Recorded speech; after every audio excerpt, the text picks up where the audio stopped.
Anụwo banyere ngọzi ka ị na-enye kara n'efu aya mmiri ngọzi ka na-etute ndụ mmiri ngọzi ka na-ekunye nwa mmiri ngọzi ka na-enye ego mmiri ngọzi nke na-ata akpụ aya mmiri ngọzi nke na-etute ndụ biko kwe ka ụzọ gbasị m anụwo banyere ngọzi ana m anụ na ị na-enye ndụ ana m anụ na ị na-enye ego ana m anụ na ị na-agwọrọ ya na-agụ ihe batara ya mmiri ngọzi nke na-etute ndụ biko kwe ka ụzọ kwasị m zokwasị m zokwasị m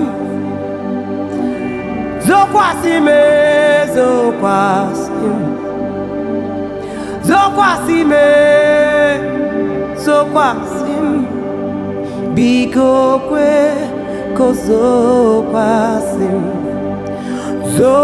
zokwasị m zokwasị m biko kwe ka ụzọ kwasị m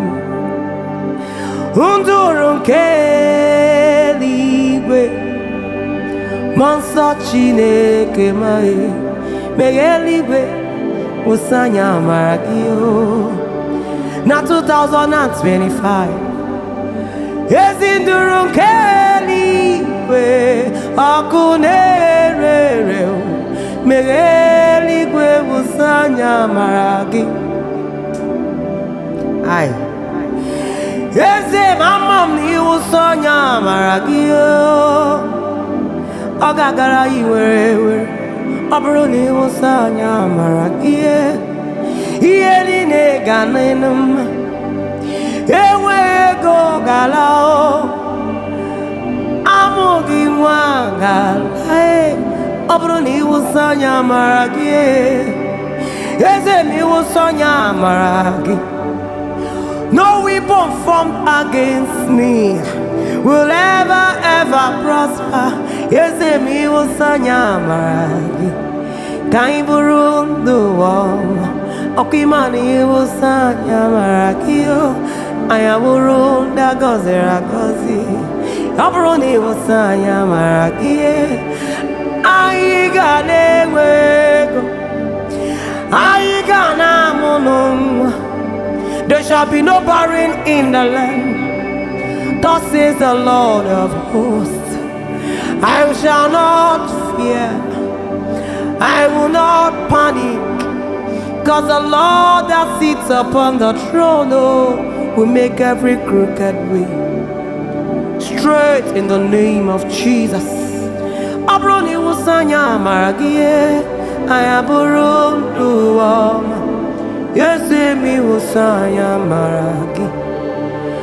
I gabonun duwama. I gabonun duwama.